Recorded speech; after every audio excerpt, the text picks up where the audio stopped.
Salvadore Dali spent considerable time in New York in the 1930s, cultivating an audience for his artwork and a market. His efforts culminated in a giant surrealist folly installed at the 1939 World's Fair. Dali's pavilion, titled Dream of Venus, was a surrealist dream world where patrons entered through a pair of woman's legs and purchased tickets from a fish head booth.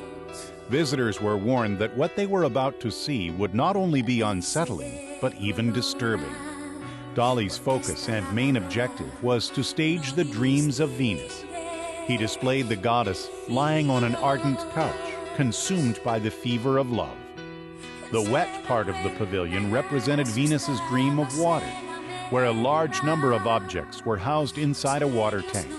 A piano with a woman's body for the keyboard, clusters of telephone earpieces, typewriters, fireplaces, mummified cows, seaweed turned into chains, and so on.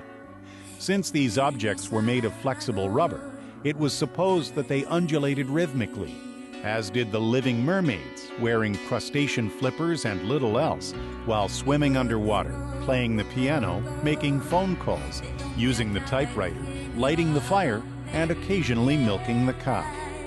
The immersed girls, swimming against a backdrop of a painted underwater Pompeii, wore scanty Dali-designed clothes consisting of corsets and fishnet stockings from the previous century.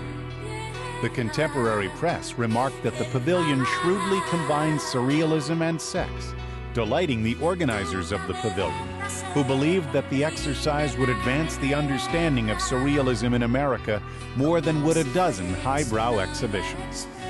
Although it was raised along with the other pavilions from the fair, Dream of Venus is now recognized as one of the earliest full-scale installation art pieces and multimedia works.